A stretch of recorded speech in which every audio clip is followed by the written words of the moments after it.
Estamos con la doctora Mara Sesmero, que es abogada posgraduada de la Universidad de Londres, profesora adjunta de la Cátedra de Derecho a la Información en la Facultad de Humanidades de la UNE. Muy buenas tardes, bienvenida. Buenas tardes, Mabel. Muchísimas gracias por la invitación. Muy contenta de estar acá. A ver, primeras consideraciones de esto nuevo que estamos teniendo. Bueno, el acceso a la información pública es un elemento fundamental. A través del cual nos hemos enterado en este último tiempo de todos los manejos y desmanejos que tienen que ver con el poder político. Es una herramienta vital para una democracia sana. Es decir, si nosotros como ciudadanos no tenemos acceso a la información pública, si no tenemos acceso a los actos de gobierno, si no tenemos acceso a cómo se llegó a dictar una ley o un decreto, si no sabemos qué es lo que va a regir nuestra vida, ¿cómo hacemos para elegir correctamente? Totalmente. No, y además, bueno, acá se introducen modificaciones que son grosas, que son importantes. De acuerdo a lo que dicen los constitucionalistas, bueno, es como que esta restricción, bueno, más allá de limitar obviamente la posibilidad de acceder a la información, que es un derecho que como ciudadanos tenemos, está el Estado o aquellos que en este momento están ocupando algún lugar en el Estado o en el Ejecutivo en este caso, determinando qué es lo público y qué es lo privado. Exactamente. A ver, es un poco odioso ponerse técnico, pero un poco necesario también. Sí. Nosotros sabemos que el Poder Ejecutivo no tiene la función de legislar. Lo único que puede hacer es reglamentar, lo cual hace a través de decretos. Ahora, para que un decreto del Poder Ejecutivo sea válido, sea admisible constitucionalmente hablando, ese decreto no puede modificar ni el espíritu ni la letra de la ley que reglamenta. ¿Está? Sí. Este decreto lo que intenta, vamos a decirlo con esa palabra, es reglamentar justamente la ley de derecho de acceso a la información pública. Sí. Oh, sorpresa, cambiando completamente el espíritu de la ley. Totalmente. Entonces, es completamente plausible de ser declarado inconstitucional, porque realmente es violatorio de los principios generales que rigen aquella ley que intenta reglamentar. Es decir, aquella ley, ¿cuál es la idea primigenia? ¿Cuáles son los principios generales que informan el resto de los artículos de la ley? Justamente la transparencia, justamente la posibilidad de un mayor acceso, justamente la mayor participación ciudadana, la idea de publicidad como principio general. Es decir, ante la duda, es público. Sí. Bueno, este decreto cambia completamente esa lógica. Fíjate lo que estamos diciendo, intenta reglamentarla, no la reglamenta. En algún punto la deja sin valor. Totalmente. La corre de la escena para establecer principios que son exactamente opuestos a aquello que quiere cristalizar la ley. Y en base a elementos, uno leyendo el boletín oficial y leyendo todo lo que contiene, es increíble que a esta altura tengamos que depender del pensamiento, en este caso de un presidente a través de un decreto, cambiando justamente eso, el espíritu de la ley, obviamente. Mira, las modificaciones son graves. Yo lo leí al decreto. Realmente grave en dos sentidos. Sí. Porque tiene modificaciones de fondo y tiene modificaciones que tienen que ver con la manera de ejercer el derecho. Sí.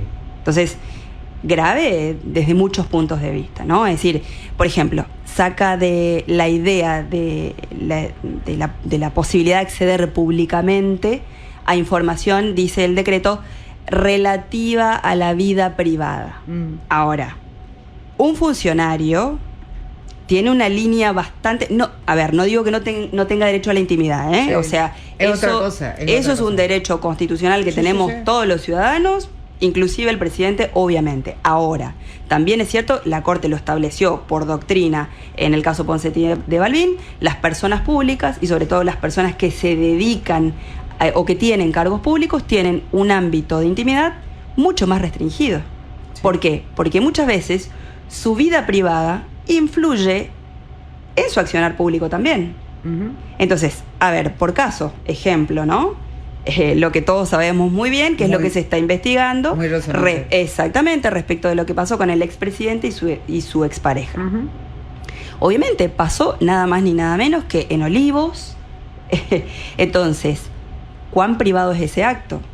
Pero más allá de eso, la vida privada y la intimidad tienen el límite que es el de no afectar el orden público, no afectar la moral pública y no afectar los derechos de terceros. Entonces, si lo que está pasando en la vida privada de un funcionario público eventualmente afecta su ejercicio de la función pública, va a terminar afectando la vida de los ciudadanos también. Totalmente. Entonces, ¿hasta dónde esa vida privada o esa esfera es tan cerrada y tan robusta?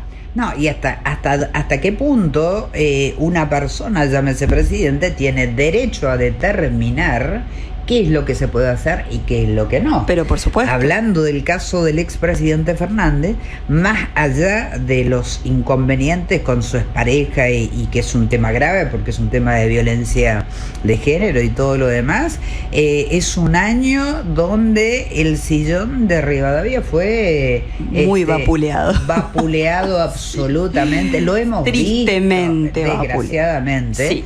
No, sí, pero además ayer el ministro Guzmán, el ministro de Economía de Fernández, dijo que todo el segundo año de la pandemia, del encierro que se tuvo en el 21, fue porque los números de la política o de las encuestas le daban bien al presidente. Y el país cayó 10 puntos. Claro. O sea, ese es un acto evidentemente que nos ha afectado absolutamente a todos. A todos. A todos. Sí, sí. A todos.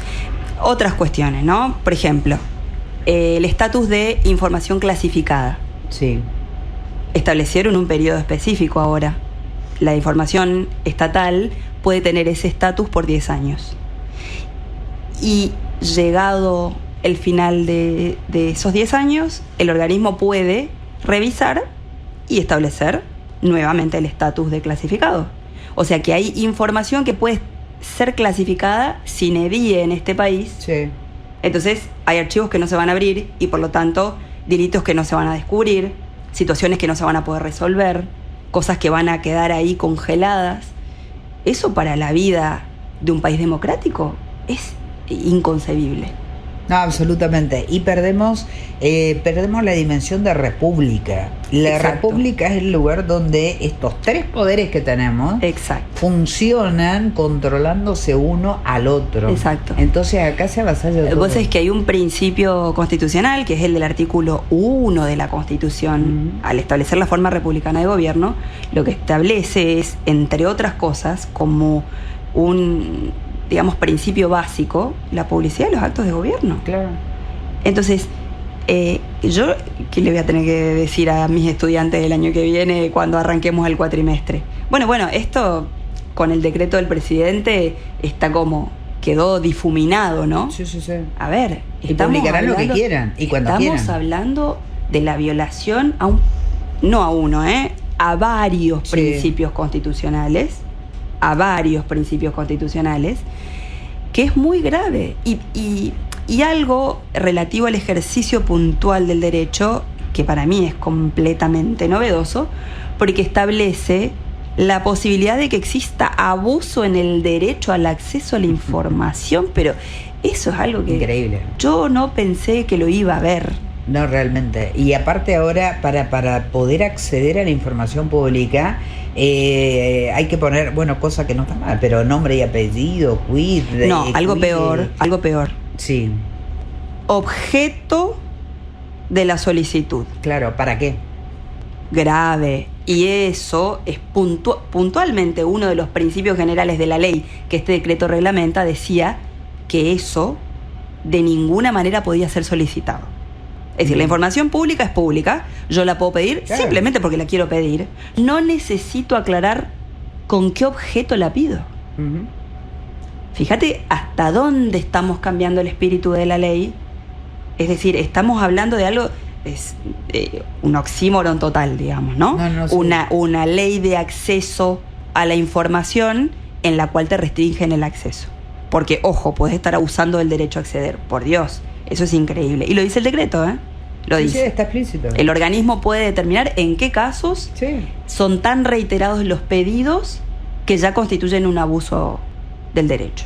Increíble. Y bueno, basémonos en el hecho de que cada vez se hace más difícil acceder a la información. Total. Porque, o sea, puede tardar meses hasta que vos se pueda sabés conseguir que esa información. antes de que existiera esta normativa, la ley primigenia, muchas veces colegas tuyos, comunicadores, tenían que, a través de una acción de amparo con medida cautelar, acceder a información que es completamente pública y que fundamentalmente hace la vida de todos nosotros. Hoy, por ejemplo, cuando leía el decreto decía, me reía sola, ¿no? Porque decía, fundamentalmente se protege el secreto que guardan las entidades financieras. Mirá, si vos vas a pedir una tarjeta de crédito a un banco o un crédito, no sé, te piden hasta, no sé, grupos sanguíneos. Ahora vos no podés saber si las prácticas de las entidades financieras son abusivas, si no son abusivas, si son monopólicas. No podés, porque la información que ellos tienen es secreta. La que ellos te piden no puede ser secreta de ninguna manera.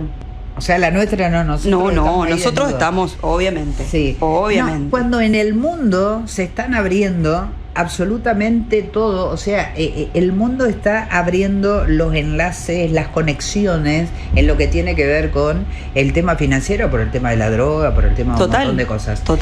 Y nosotros nos estamos cerrando. La verdad que leer este decreto es increíble, porque parece, no sé, parece un cuento de Kafka, ¿no? Es una cosa que no se puede entender, pero está pasando. Sí, para las personas que somos gente de derecho, realmente duele.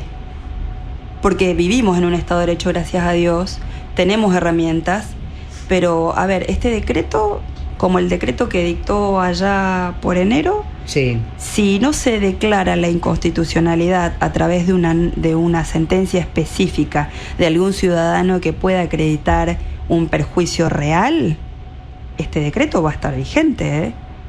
Este decreto va a estar vigente. Entonces, está vigente el último, aunque está recortado. Exacto. Pero está vigente. ¿Y todo por qué? Porque la Cámara de Diputados, bueno, el Senado ya dijo que no, pero tienen que decirlo las dos cámaras. Exacto. Y la Cámara de Diputados, hablábamos con un constitucionalista el otro día, desgraciadamente no tiene un plazo como para definir. Por lo tanto, el decreto sigue. Exactamente. Y ahora el primero ya está firme y va a quedar firme. Por eso digo, es increíble que volvamos a un momento prenormativo, donde vamos a tener que meter medidas cautelares y amparos para acceder a la información. Porque si bien tenemos una ley, tenemos el acceso recortado de todas maneras por un decreto, que está vigente. Y que no podemos pasar por alto si no es por medio de una sentencia judicial que lo haga caer por inconstitucional. Ahora, eso lo puede hacer desde el punto de vista jurídico. ¿Es un ciudadano? ¿Es el poder? ¿Es la Corte Suprema? No, la Corte Suprema no puede... estoy muy profe de derecho hoy, pero lamentablemente pero es importante para que se entienda. Eso queremos, además, doctor, por eso lo repetimos. Bueno. En realidad, la Corte Suprema no puede fallar en abstracto. Es decir, y tampoco puede actuar de oficio. Porque justamente porque hay independencia de los poderes. Entonces, no puede revisar nada que no haya sido llevado por un ciudadano que demuestre un perjuicio específico y real, digamos. Si no hay un perjuicio real, la Corte no puede fallar. El control de constitucionalidad, sin embargo, la tienen todos los jueces. Entonces, no necesitas ir a la Corte. Vos podés ir a un juez de primera instancia y hacer el planteo. Y el juez lo puede revisar y puede declarar tranquilamente la inconstitucionalidad. Después se apelará y se llegará a la Corte, y una vez que la Corte establece una doctrina, digamos, por una cuestión de economía procesal, los juzgados de inferior jerarquía, no porque estén obligados normativamente, pero ya hay un precedente. Pero exactamente, sí, por una cuestión de economía procesal y para mantener la seguridad jurídica, se atienen al criterio que ya sentó la Corte.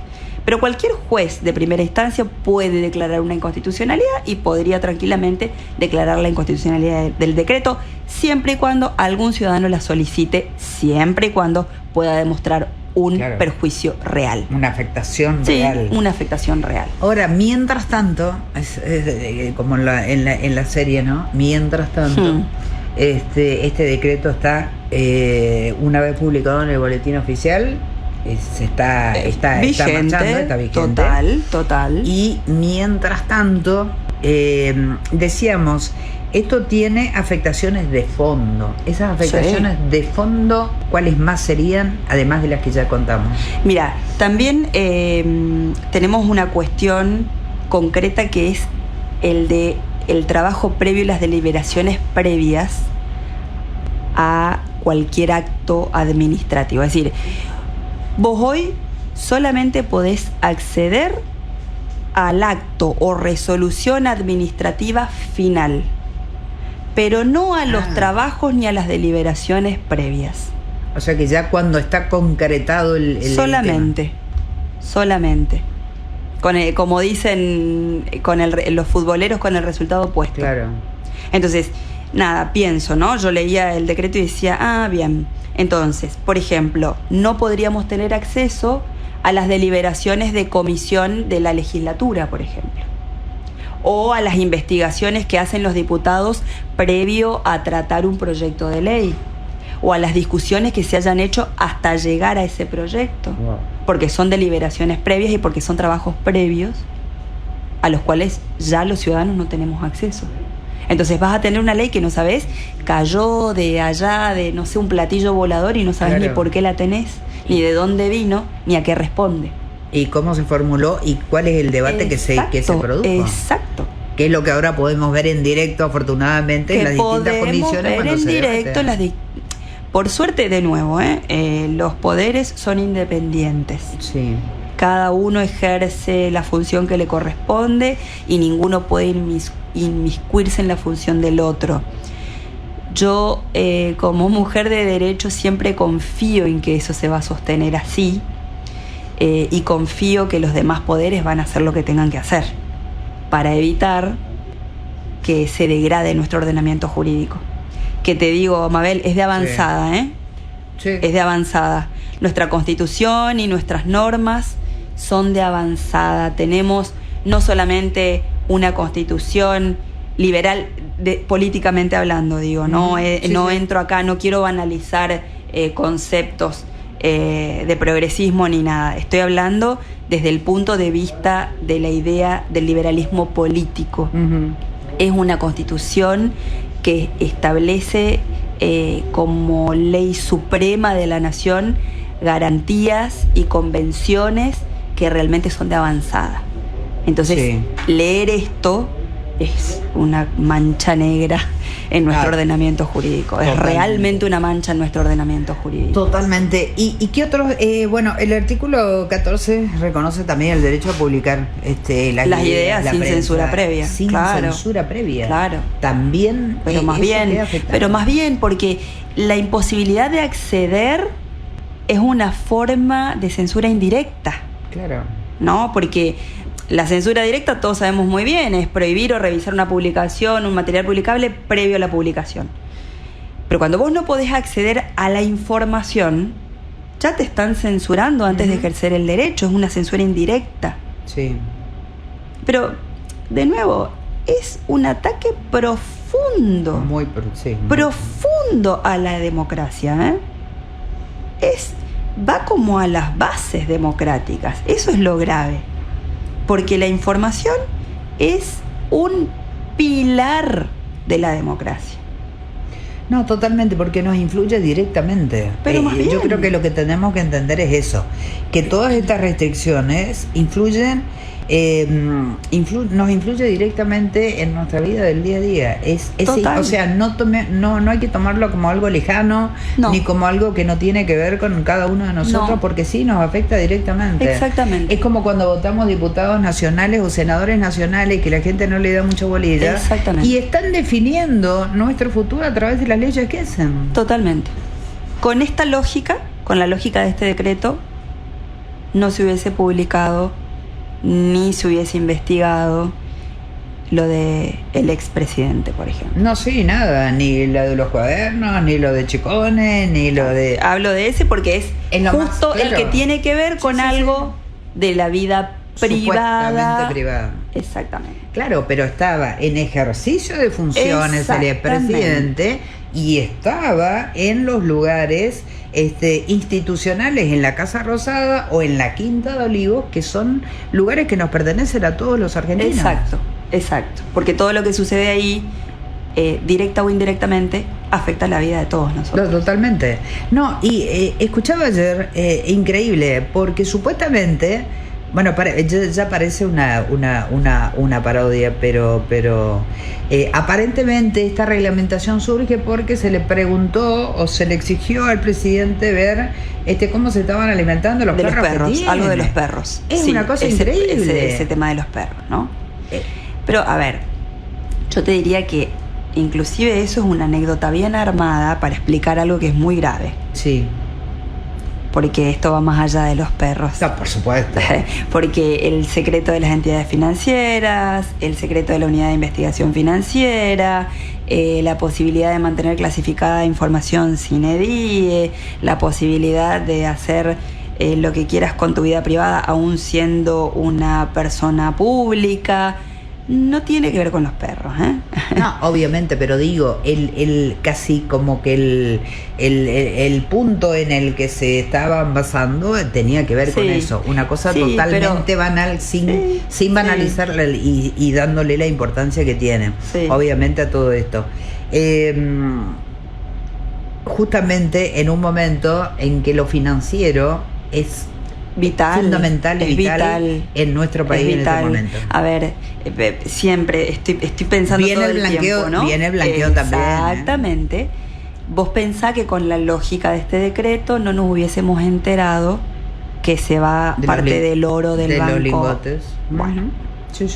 Entonces, digo, ¿no? No, que se fue una parte y ahora ya se fue lo demás. Exacto. Sí. Por eso insisto en que lo de los perros es una buena anécdota armada para que no podamos relacionar con estas otras cuestiones que son las que en realidad pretenden quedarse en un lugar de no control, porque al fin de cuentas lo que se pretende es eso. No, totalmente. Pero lo de los perros venía a cuento de que puede también, desgraciadamente, sobre una base tan banal, modificar todo el espíritu de una ley y de algo tan fundamental como es esto. O sea, entendamos con qué cabeza estamos lidiando, entendamos con qué pensamiento estamos lidiando y pongamos primero la comunicación, la información, que es lo que estamos haciendo ahora, contando de qué se trata esto y de qué nos vamos a privar a partir de ahora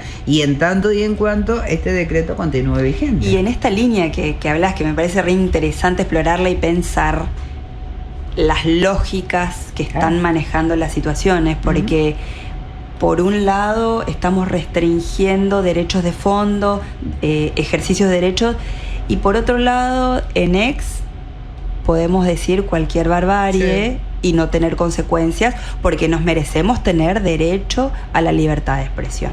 Totalmente. Entonces, como acá, yo siempre que lo hablamos con los estudiantes a esto, lo hablamos así, ¿no? El derecho a la información, a la comunicación, es como una moneda con dos caras. Vos podés buscar, recibir, pero también difundir información. Entonces, ¿cómo puede ser que tengas una sola y la otra no? Es un contrasentido. No hay lugar para que solamente puedas decir barbaries, pero no puedas acceder a información. Totalmente. Entonces, que estamos hablando de una forma selectiva de ejercer el derecho también, ¿no? No, absolutamente. Y yo creo que estos son luces rojas, ya ni amarillas, luces rojas de que tenemos que seguir hablando, que tenemos que hacer que la mayor cantidad de personas puedan entender esto que está pasando. Y fundamentalmente, la cantidad de derechos que quedan de lado y que estamos perdiendo. Ojalá que comiencen algunos ciudadanos a realizar otra vez. Yo creo, no sé si en la época, bueno, no sé si inclusive en la dictadura más cruenta que tuvimos, bueno, ahí no se decía nada porque no había legislatura ni había nada, obviamente. No había chance de nada. Absolutamente, pero estamos caminando hacia una cosa muy totalitaria. Y eso es muy grave y hay que estar atentos y hay que exigir a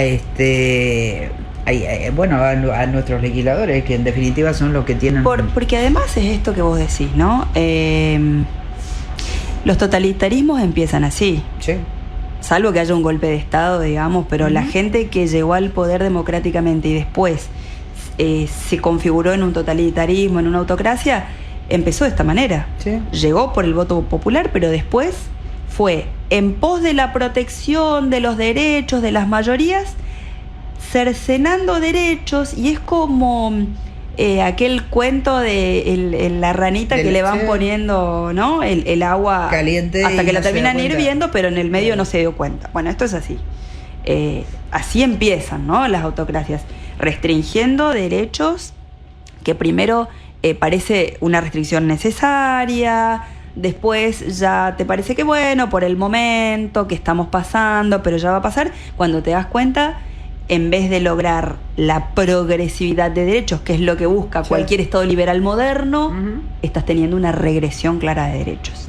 Entonces, totalmente. Cuando se habla de progresismo, si queremos no banalizar la palabra, a lo que nos referimos es no un montón de ideas vacuas que no tienen sentido y que no tienen aplicación real. Estamos hablando de que tenemos que ir para adelante en el reconocimiento de cada vez más derechos, no en la progresión, no en la regresión de derechos. Para mí, eso es el progresismo, y claramente no es la idea que está imperando en este momento en este país. Y si en algún momento, y tenemos muchos espejos en los cuales, mirá, nos hablábamos fuera de aire de lo que está pasando en Venezuela, bueno, en Nicaragua ni hablar, obviamente, claro, porque ya... uno lo da por perdido, ¿no? Claro, no, uno lo da ya por es perdido. Una dictadura total. Uno lo da por perdido. Pero esto que, si uno va viendo la historia venezolana, va viendo cómo fueron perdiendo derechos. Claro. Y si así como en algún momento Argentina dijo, no queremos parecernos a Venezuela por tal y tal cosa, bueno, hagamos lo mismo ahora y démonos cuenta de lo que está pasando y démosle el lugar y la importancia que tienen. Exacto. A este tipo de cosas. Sí. Yo miraba, por ejemplo, y me parece que la sociedad está como anestesiada de tanta bronca que tiene. Sí. Hablábamos ayer con un comunicador y está pasando a nivel mundial, ¿no? La gente está como con mucha bronca porque la política ha fallado. Totalmente. O porque algunos políticos, mejor dicho, no la política, claro, porque la política es imprescindible para la vida democrática. Sí, por supuesto. Pero evidentemente muchos políticos han fallado y eso hace que la gente tenga mucha bronca.